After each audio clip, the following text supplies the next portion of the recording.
Hello, and you are listening to The Professional Artist. I am Echo Chernick, and we are broadcasting live in the United Public Radio Network, 1077 FM in New Orleans, simulcast on YouTube and Facebook. Please like, follow, subscribe, and ring the notification bell. I'm here with Christina Wald, and she is my awesome guest for today, and she's world traveler extraordinaire, does a lot of sketching, and I'm really excited to have you on, Christina. How are you doing? Really good. It's great to talk to you. Thank you Especially, for joining me. thank you. It's really great to be here. So tell everybody, just all right, since a lot of our listeners are on the radio and not on YouTube, hmm please describe your work, what kind of things you do, what you like to draw, and so they can get kind of a visual thing going about Sure, what kind of sure. work you do. Every career is a journey. I probably started illustrating in the early 90s, and I'm assuming that's probably pretty close to when you started, Yeah, 90s-ish. Okay. I I want to graduated college in 95, 4, 95. Okay, yeah, I Yeah. graduated from college in 91. I went to school, for people that are interested in those sorts of things, I actually went to school in industrial design, and I wanted to be a comic book artist, but unfortunately, I was a bit slow. And when I say slow, I couldn't draw as fast as you needed to do comics. And so I went to my first sort of Comic-Con in, I want to say 1990, and I was showing my portfolio around, and people told me that I should start doing artwork for role-playing games. And so I showed my portfolio around, went to Gen Con, and then during the 90s, I started doing a lot of work for role-playing games. I started out doing work for a role-playing game company in Swanton, Ohio, which is sort of close to Toledo. And then eventually I started doing a lot of work for West End Games. I did a lot of artwork for Star Wars, which was West End Games had the license back then. It was kind of a weird time in Star Wars history for young people that now have Disney Plus, and there's 8,000 shows. Back in the 90s, the movies had been made and nothing else except for Dark Horse was making comics, and West End Games was sort of this little bastion making role-playing games, and I illustrated probably for about 13 books. And then, of course, the collectible card game thing became huge, so I did a lot of stuff for the Middle-earth card game, which was Lord of the Rings, like official Lord of the Rings stuff. I worked on the Dune collectible card game. I worked on BattleTech. I did artwork for Dragon Magazine, Dungeons and Dragons, and that sort of thing. And then, sort of in the late 90s, remember that industry kind of went through a downturn. And I had some clients not pay me because their businesses went out of business or there was a huge downturn. And so I worked for a couple years at a marketing agency doing a lot of advertising, art, and concepting. I was a senior designer, and I redid my portfolio and then started around 2004. Well, let me back up a little bit. Before I worked at the marketing agency, I started doing illustrations for, there was a company in a town that did giftware. And so I started doing artwork for heat transfer flags, the flags people hang on their houses. And Yeah. I started doing paintings for them. And then I started working at this marketing agency and refocused my portfolio. And then I got a call around 2004 from Scholastic, and I started doing artwork for them because they liked my animal paintings I'd done for these flags. And then I You're just really started, cool animal paintings. oh, thank you. And I then I really like started your animals. getting a lot of work painting animals. It sort of snowballed after that. Did some work for Penguin Publishing. I started doing work regularly for Scholastic, and I've been doing children's books ever since, 3 to 4 a year, and it's been really steady. And then I do other types of illustration that's sprinkled in between.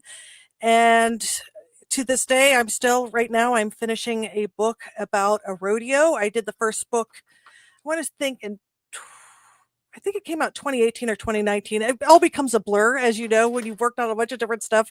And I'm doing the sequel to that. It's called Jenny Joe Goes to the Rodeo. So it's painting lots of horses in action and crowd scenes. And so I'm going to be doing a lot of painting like that. But over the years, I've gotten to work on some really interesting animal projects. I got to work with the Rocky Mountain Elk Foundation and do a book about elk with the U.S. Forest Service. I did a book with the Prairie Foundation about bison. I have a book at Kew Gardens right now. So I've gotten to work a lot of different things. I've done several books for the San Diego Zoo. So it's just been really fun. I never Does have it. your Does your Oh, style look different in each of the projects? Or how different does your style look from when you started off in role playing to the way it looks now? I think that my painting style actually is very fantasy. And you can tell through my animal paintings that my influences are not wildlife painters, but people like, of course, the amazing Hildebrandt brothers. Greg Hildebrandt unfortunately just passed away recently. But growing up in the 70s and 80s, my favorite artists were the Hildebrandts, Mike Whalen, and I Oh feel yeah. like you still see a lot of those influences in my paintings. And I mean, even my digital work, I've strived really hard to, when I paint digitally, to make it look like my other paintings. And Mhm. I actually alternate because I have a Cintiq and I love drawing digitally, but I also love to paint traditionally. So, sometimes I paint a book in watercolor, sometimes I paint it in acrylic. It just really depends what my mood is like. So I think things kind of change over the years. Maybe how I look at things change. I mean, you evolve as an artist, I think. I think sketching actually is probably what's influenced my work of late more than anything. Yeah, you do a lot of sketching. You've been doing these big sketching trips, you said. Yes. So tell me about these sketching trips. Tell me all about the sketching trips. I noticed you posted up that you travel and you post all about sketching and painting and gouache and watercolor and Yes, yes. Well, I want to back up a little bit and talk a little bit about urban sketching because it kind of has changed my whole outlook on art. Because one thing, when you work on a lot of big projects, and whether you're working on comics or you're working on picture books, all of those projects are extremely large, as you know. And it's a grind getting them done. It's easy to get burnt out, especially when you're doing 3 to 4 a year, sometimes more. And about 2012, I have a friend that does a journal and sketching workshop in Taos, New Mexico every year. And so I went on that workshop and I just started really getting into sketching on location. And around that time, I also found the Urban Sketchers, which interestingly was started in Seattle by Gabi Campanario. He works for the Seattle Times. You probably have seen his work many times. Mhm.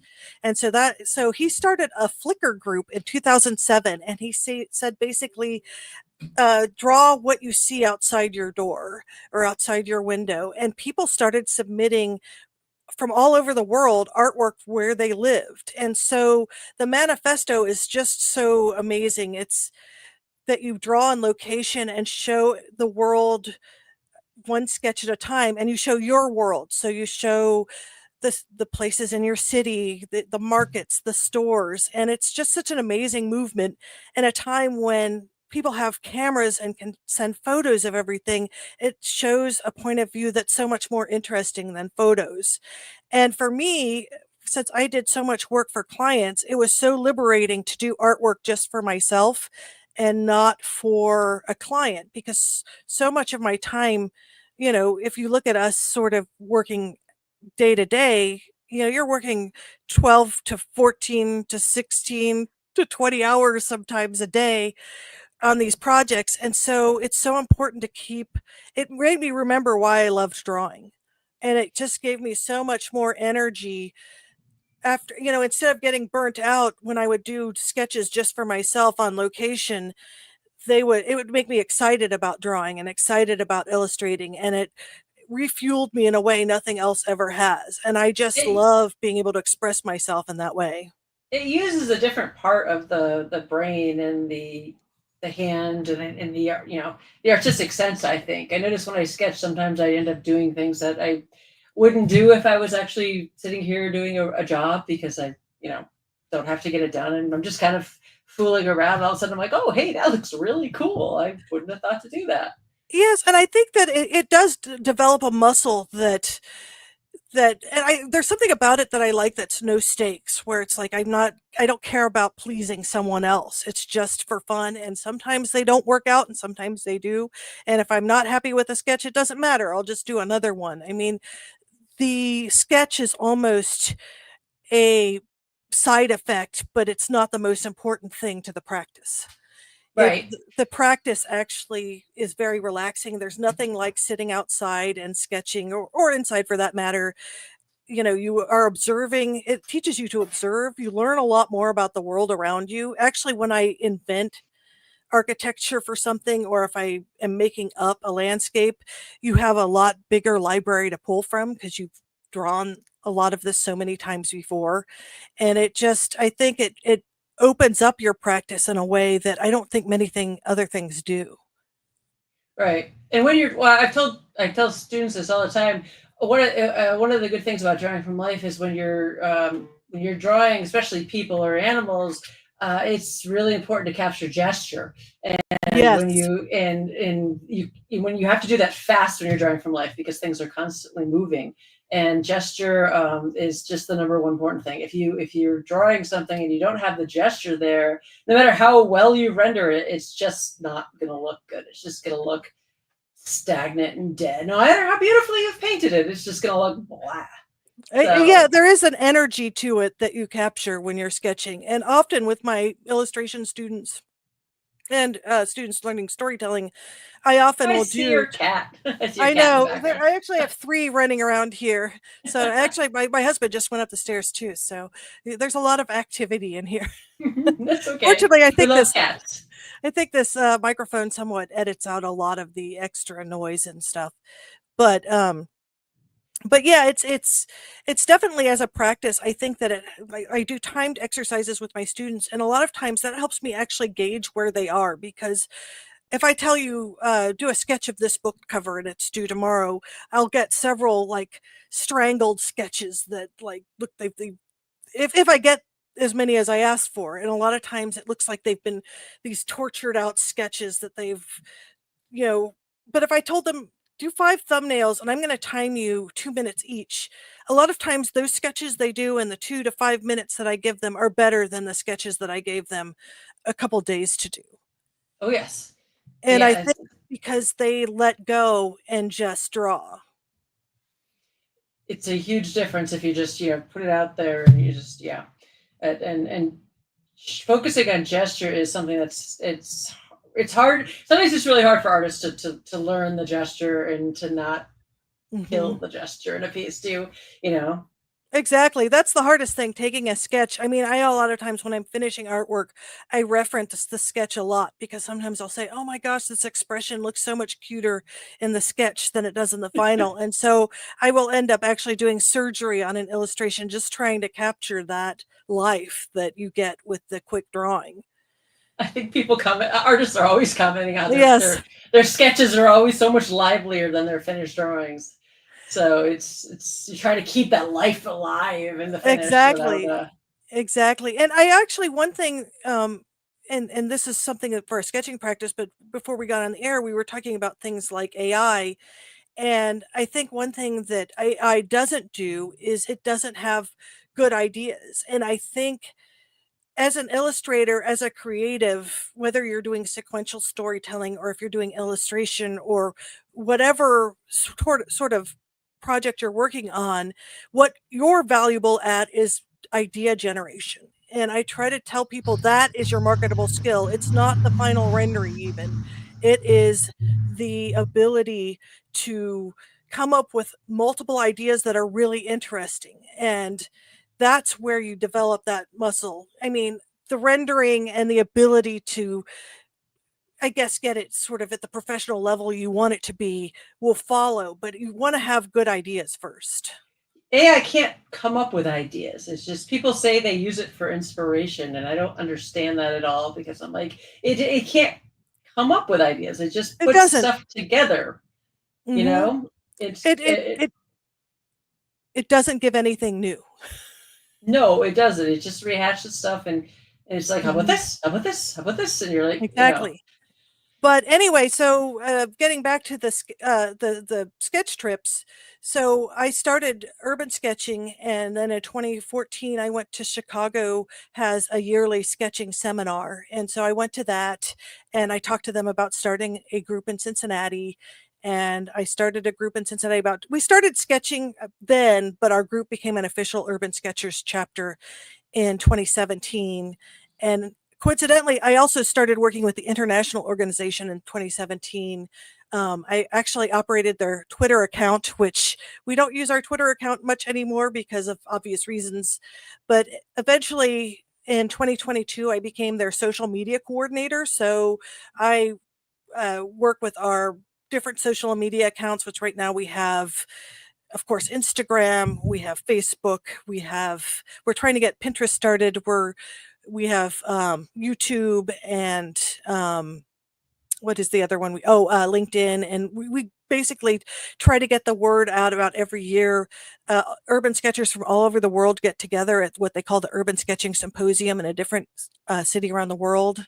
I went to the one in Chicago in 2017, and then as part of the social media team, I was there in Auckland Uh-huh. in 2023, and then I just got back from Buenos Aires the end of October, and Oh, cool. it's so exciting to meet sketchers from all over the world, and it's a group of people that no one's ever embarrassed to whip out their sketchbooks and start drawing. We're all obsessed with drawing. Actually, that's when I did my book on sketching. For years, people kept saying you should do a book on sketching, and so I kind of set it as my sketching obsession because I have my sketchbook everywhere, and whenever I have downtime or something, I start working in it.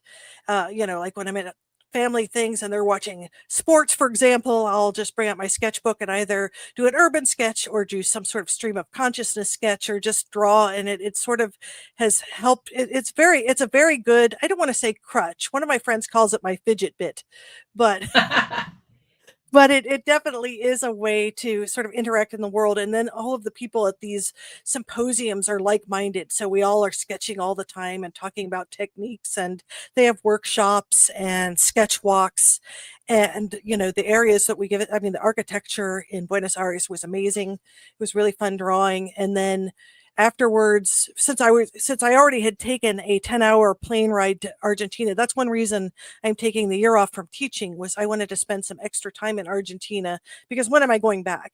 And so we flew Right. to the Iguazu Falls, which are kind of north, and then we flew down to Patagonia, which is kind of like coming to the US, flying into Ohio, and then flying to New York, and then flying to California. It was sort of a crazy idea, but we went to Patagonia, and it was funny because we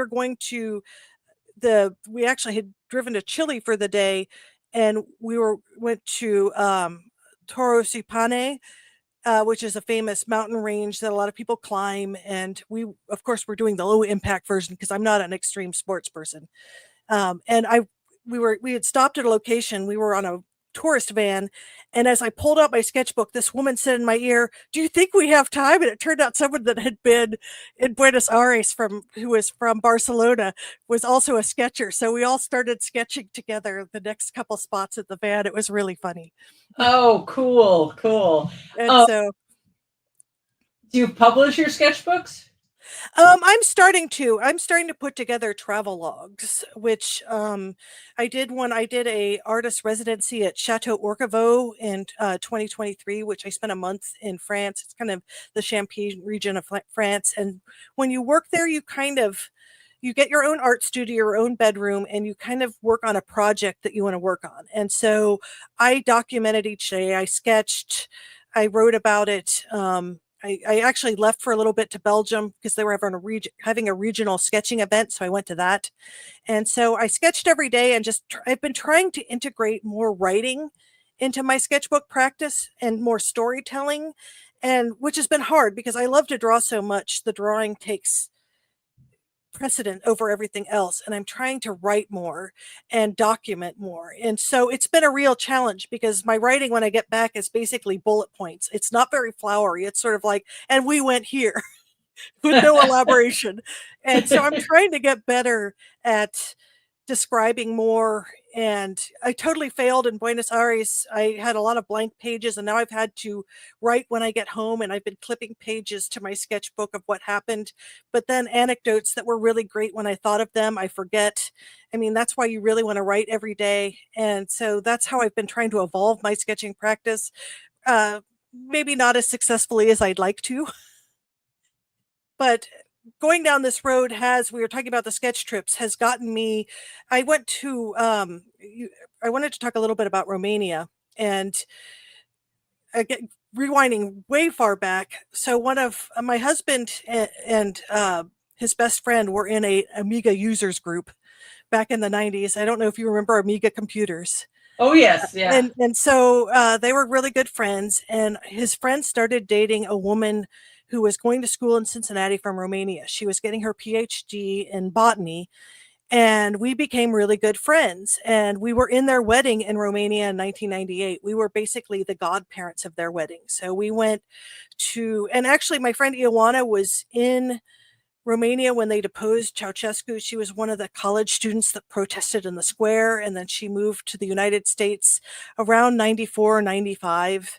And we became really close friends. We went to their wedding in 98, and we've traveled for years. We would go on vacation together. We've been to Yellowstone together. We've traveled to Prague and Hungary and Vienna together. We vacation with them all the time. And she was writing a book on plants and was taking pictures all around Romania in 2014. So I went with her and tagged along and sketched. And I said, oh, it would be really great if we did some sketching trips to Romania because Transylvania is so beautiful. Starting out in fantasy art, I'm a castle fanatic. I love castles. I love drawing them. I love visiting them. And there's a lot of really beautiful ones in Romania, the Saxon villages, the fortified churches. There's a lot of interesting architecture in Romania that you don't see in other areas of Europe because they have a lot of influences from both Mediterranean, Ukrainian, Moldovan. You have all these different sort of melting pots into that area. And so different regions have different architecture, and it's not as touristy as a lot of areas. And I thought this would be just a great place for people to sketch. Like there's Sighisoara, which is in Transylvania, and it is basically an old medieval walled city with the guild towers that were built by the clockmakers and the tanners, and it's people live there. It's kind of like Toledo in Spain, but it's more of a living city than a tourist attraction. And so, although it is supposed to be it's supposed to be where Vlad Tepes was born, but a lot of the Vlad Tepes stuff, obviously he's who Bram Stoker based Dracula on, is, I don't want to say made up as Dracula is, but a lot of it's made up. For example, if you go to Bran Castle, it's unlikely that Vlad Tepes ever was there. It was a castle that was owned by the royalty that, well, I mean, it's been a castle for a long time, but it wasn't a place where he ever lived or worked. I mean, Vlad Tepes is a hero in the country basically for driving the Turks out. But other than that, everything else that's sort of known about him is fiction.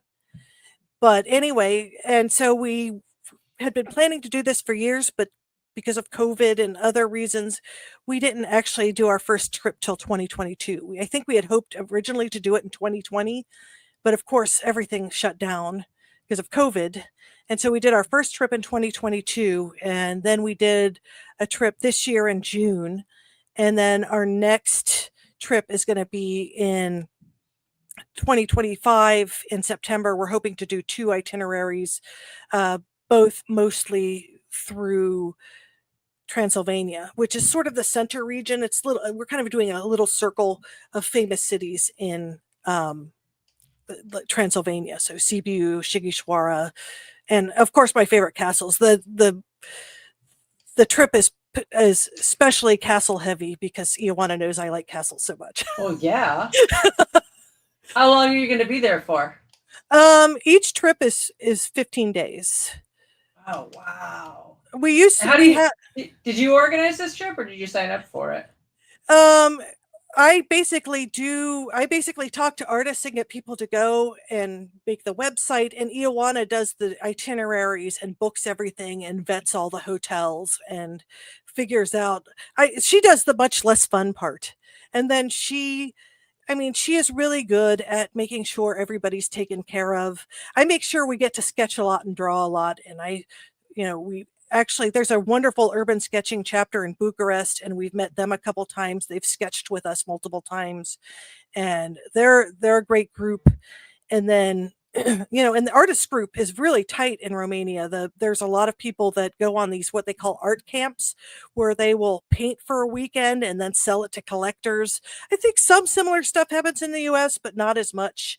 But they have a really tight knit community. So the first time we went there in 2022, Muger was introducing us to all of his friends, and some of them are around different parts in Transylvania. So it's been really exciting meeting some of the other artists there.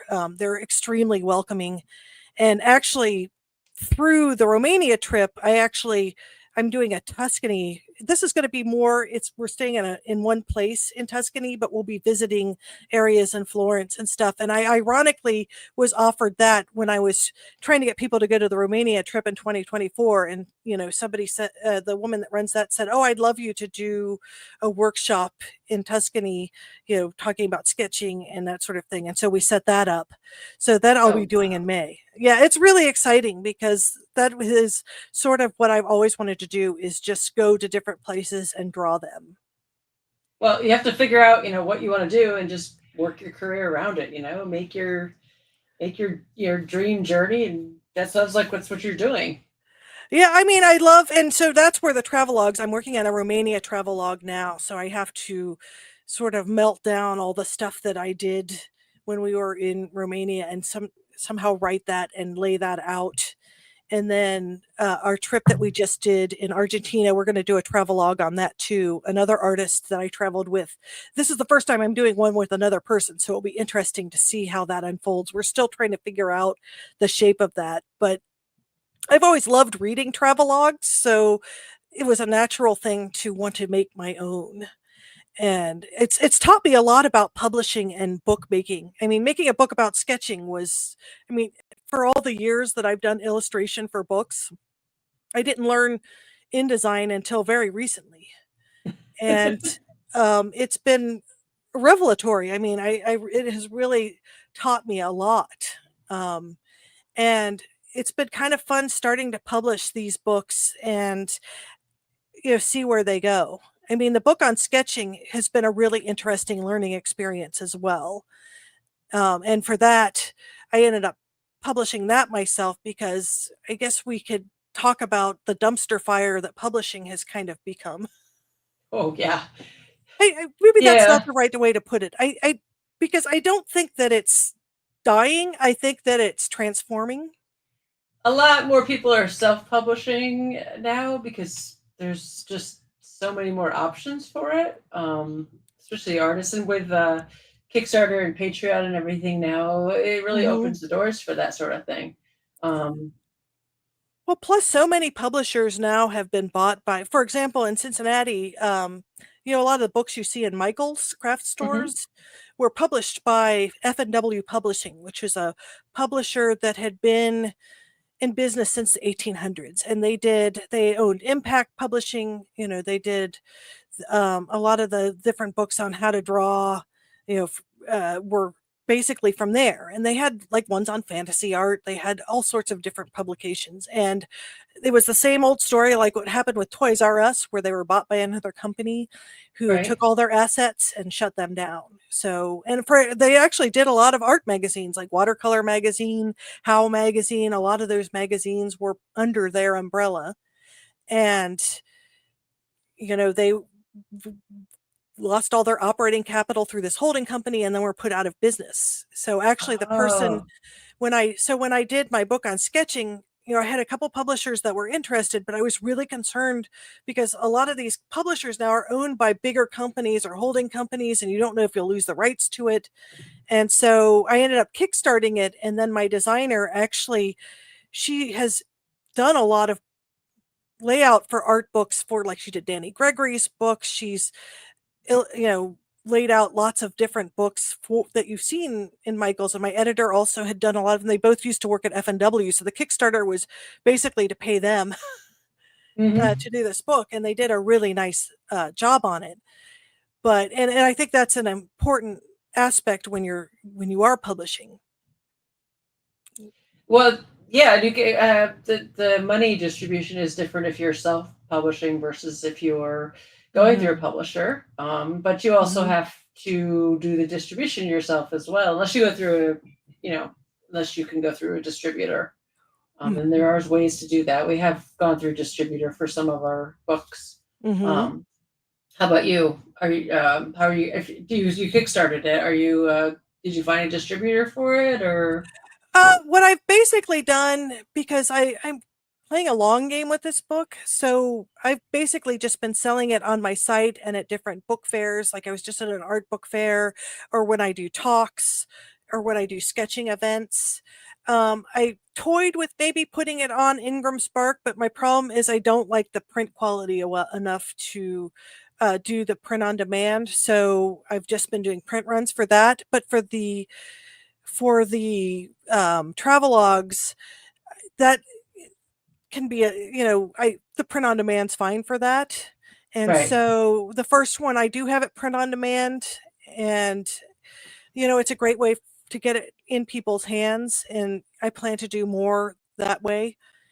It certainly is an easier way to fulfill it, but I don't mind Yeah. sending them out as long as it's not too many. Right. Right.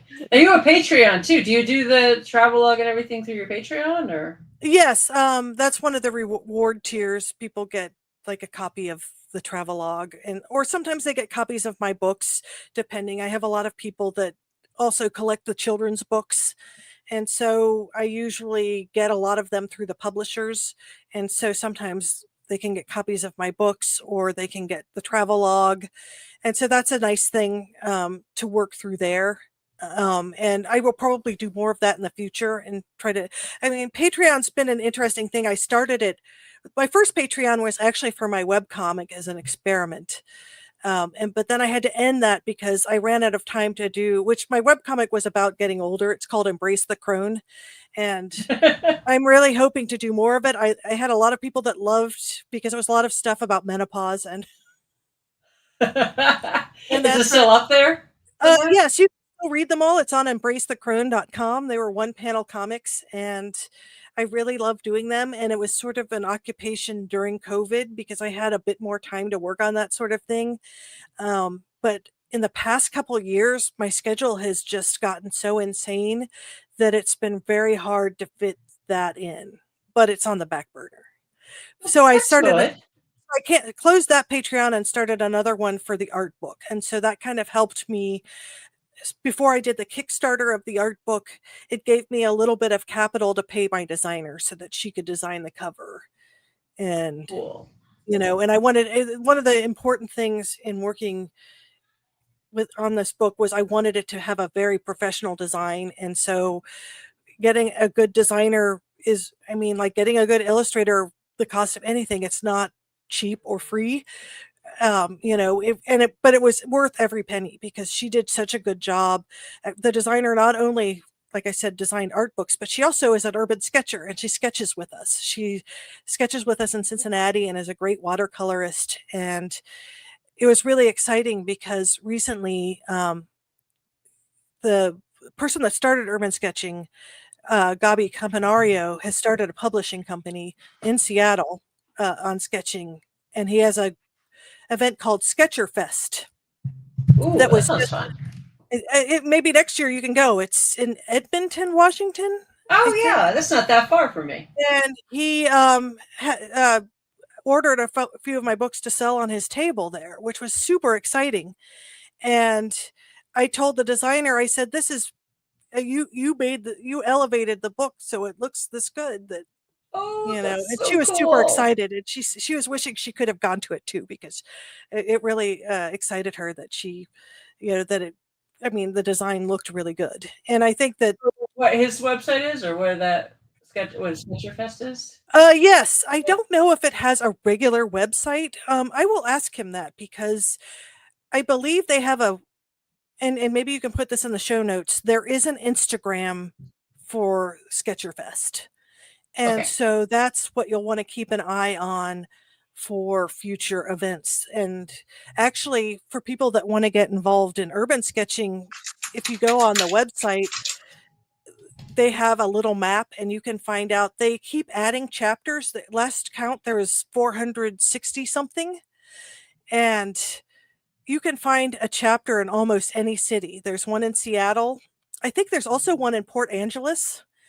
So there, and I don't know if I haven't checked on Washington lately. There might be another kind of in that area too, but you can find an urban sketching group almost anywhere and find people to sketch with. And most of the time they have either a website or a Facebook group. Our chapter has a Facebook group, and then we also have a blog where we put all of our events for those who eschew social media. We Hmm. don't want people to not show up because they hate being on social media of any kind. And it's a great way to get together with other people. And just like every month we were talking about drawing animals earlier. We sketch at the zoo every month. We have a thing called Urban Sketchers where we sketch at a distillery and drink bourbon and sketch. And then we also have our third Saturday, which is a different area in the city. It's a great way to actually learn about your city and go places you never usually go in Yeah, your city. and save So receipts from the zoo and everything because it's a tax write-off. exactly. Exactly. I I mean, don't know if the bourbon's a tax write-off, but well, I guess you could stretch and say it's sort of a I don't know. I'm not well.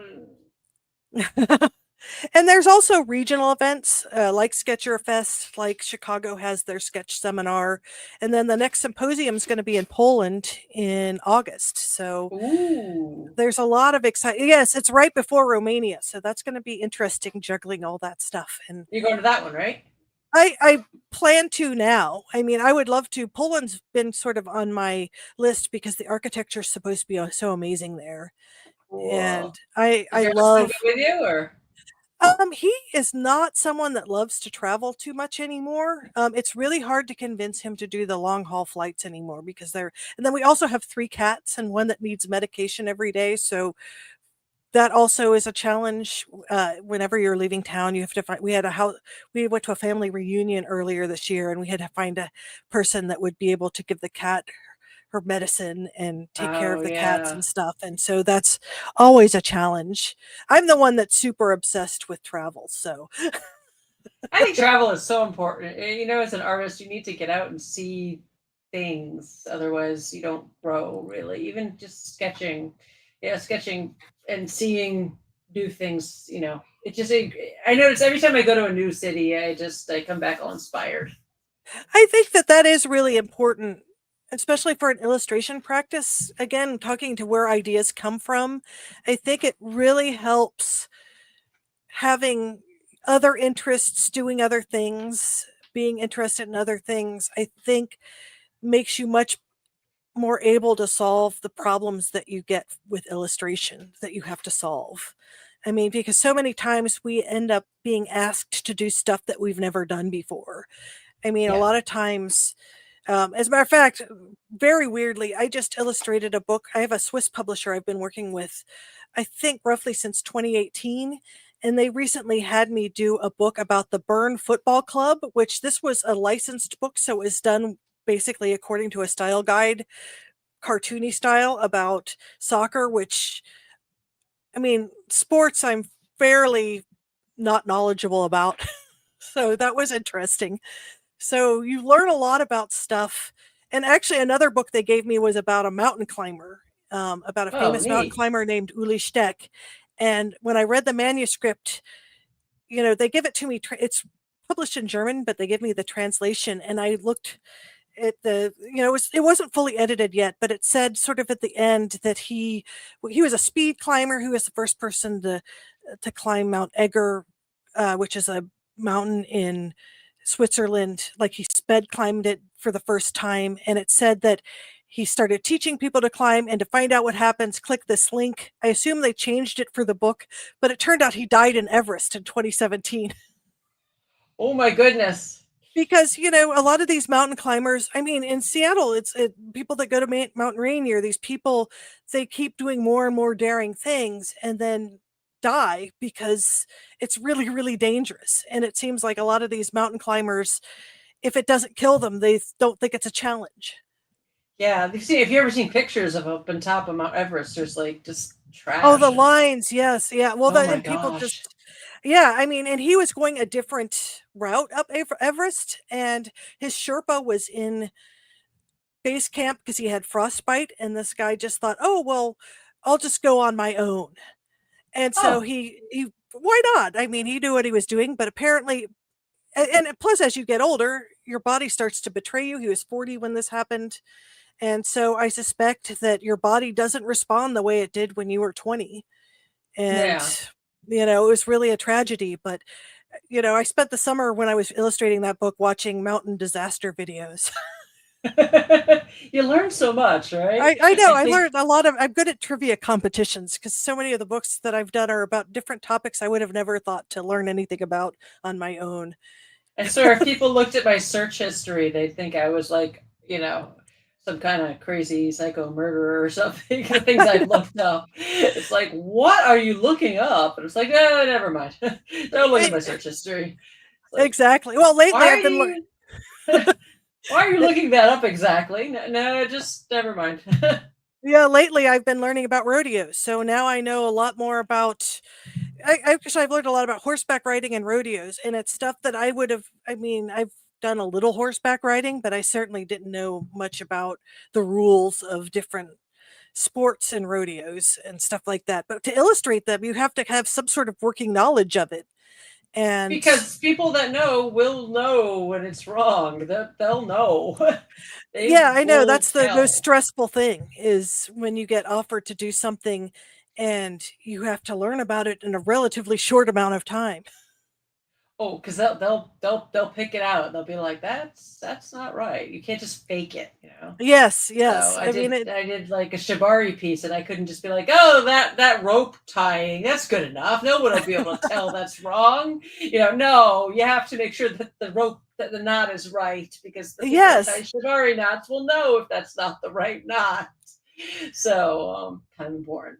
Yeah, So and so you can, like when you're in trivia competitions, I've gotten in arguments before with my father-in-law about animals because we were talking about marmosets, and he said, "Oh, well, he thought it was a marmot, which is the little, And I said, "No, I've drawn a marmoset before. It's the world's smallest primate." So it makes you very insufferable in a certain amount of way that probably makes people very annoyed yeah, that's yeah. because you're like, "Well, I've drawn that before. I know what it looks like." A little It's not the same thing. It's different. Trust me, I exactly, know this. I had exactly. to study it. So I know way too much about strange, odd things you know. Well, it's been So great talking to you today. yeah, we got a little more time left. So we got about 8 minutes left. Yeah. So Is yeah, there this is a lot of fun. What are the some of the URLs where people can find your work? What's your Patreon URL? I think if you just do a search on Christina Wald and Patreon, it should come up. I WALD. Yeah, WALD, And Christina and is spelled CHRISTINA.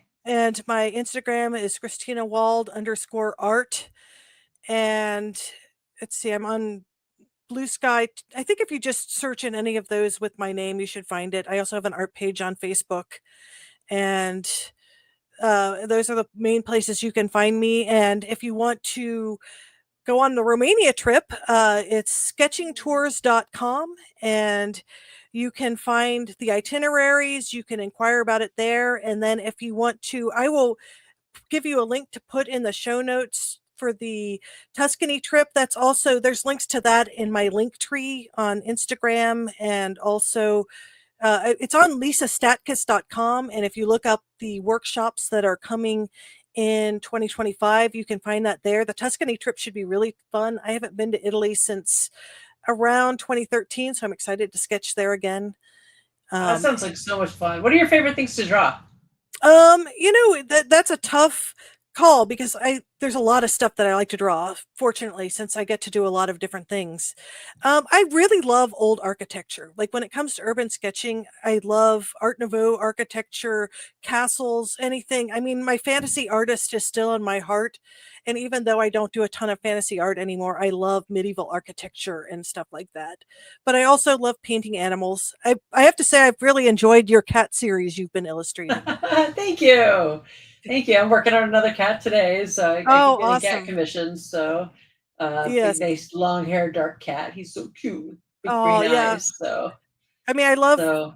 painting all sorts of animals too. I mean, the biggest thing is I like variety. I don't like stuff to be the same all the time. So I feel lucky. I feel like I've landed in a career that keeps me interested because it is so different. Like I said, one day talking about rodeos, the next day mountain climbers, the next day elk. I mean, I learn a lot of really weird stuff, Yeah. and I think it makes it much more interesting. I mean, a lot of careers wouldn't have that kind of variety. I think Uh, it's fun. I love researching things and learning all kinds of stuff about, all different animals and whatever assignment I have. I always learn way too much about it because I don't know, it's just what makes it fun. Oh yeah. I So, mean, when I did the elk book, I think they gave me a book this thick. It was like 3 inches thick. That was a college edition about elk, and then it was sort of like everything you never even thought about elk in a book. And then the writer had to actually distill that down into a book for 8 to 12-year-olds, and then oh, illustrate it. So it was really interesting. I mean, like I said, what was everything. that for? Who was the publisher for that? Or was that That for was Mountain Press published it, but it was a grant from. Um, it was that was a joint project with the U.S. Forest Service and the Rocky Mountain Elk Foundation. wow, that's And so cool. so last time I was at Yellowstone and the Tetons, they were still selling it. It was at the Grand Tetons uh, Visitor Center. You could still buy it. And the elk book, I think, is still available at Yellowstone too. I haven't been there. Last time I was there was 2019, but it's fun to still see them in the Yeah. wild there. How did you get that job? You know how you get any other jobs. I mean, people ask me that all the time because it's and we have very little time to go into it, but a lot of times it's either they see something in your portfolio, or in the case of the elk job, I had illustrated a children's book for the author, and they asked her to suggest a few artists, and I was the one that they picked. And Cool. you know there's just sort of an organic way, and unfortunately this could be another discussion because we've got 4 minutes left, so we don't really have time to talk about how, but I mean, that is a really interesting discussion, how people find your work. And I always tell Yeah. my students the biggest tip is draw the stuff you want to draw, because that's how people find you and put you in their projects. Is if you have artwork that they fall in love with that is related to the project they're doing, that's how you get considered for a project with Don't them. advertise with the stuff you don't want to draw. If you draw Yeah, something and you don't want to do it, don't put it out there exactly. because That's you'll that get never more of that. exactly. We used to say if you don't like to draw cars and bicycles, don't put them in your portfolio. I don't like to draw cars and bicycles. So you won't find too many in my portfolio. I like to draw cats. I have lots currently in my portfolio. I think I have like 200 cats. I just launched my new cat website. It's Oh, you Echo are. Cat. Oh, how exciting. You say it's echocat.art. I actually separated it off from my main site so I can promote it, because I separated it off from the sexy stuff, because my main site has a lot of sexy stuff on it, but the advertising algorithms don't like the sexy stuff. So I want to be able to promote to sell, like, because I can make ornaments now and all kinds of Oh, that's awesome.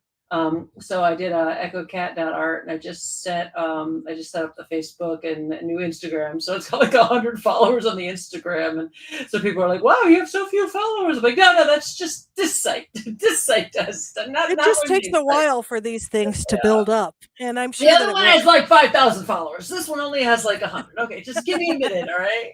Yeah, But give it time to grow. But I mean, I think that they're very appealing, so I think that that will do really well. yeah, I they're mean, I'm awfully kind of fun to draw. biased because I love cat art too. I So love I love cats. Cats are just, cats are the definition of consent. That's the best part about cats. well, I that is mean, they true. That is true. They they do exactly what they think. oh yeah. Oh yeah. And if they don't like you, they'll let you know. I have three, well, two that live with me and one that lives with my daughter. So you said you have three as well. Yes, yes. You sketch And them? I sketch them all the time. And they sit on my artwork all the time. And when I scan in original paintings, I have to clean their fur out of the digitally that I Oh, didn't notice was on the painting until I scanned it in. yeah. It's added value, so it's added Exactly. value. What It's are a your cats' names? Thundar, Conan, and Miffy. Aw. Aw. They're so great. I love cats so much. So Yeah. yeah, And they're they're awesome. So and you have to have them or you have to have some sort of pet. I mean, dogs are fine too, but I'm just more of a cat person. I'm a cat person, definitely. And they leave fur on all my stuff too. So Yeah. you can tell cat people because I have scratches on my forearms and people come in and they're like, blackberries or cats? I'm like, well, kind of both. Yeah, a So little bit. a little bit Pacific Northwest. So a little bit of blackberries, a little bit of cats. Well, it's been great So talking to you. Thanks so much for having me on yeah, your it's been show. great talking with you. I hope we have you on again hope to have you on again sometime. And it's been awesome talking to you. And thank you again. And good luck with all your upcoming projects and Thank with your you. next sketching trip and everything. I So hope you join and us someday. oh, I want to go sketching. I want to travel. I love to travel. Traveling is so much fun. That's why we started doing the shows so we could travel. It's just so Excellent. important to craft your career around what you want to do. So, well, Hmm. well, thank you again. And you have been listening to The Professional Artist on 107.7. And we will see you next week. And keep drawing, keep sketching, and keep practicing. And take care. Bye.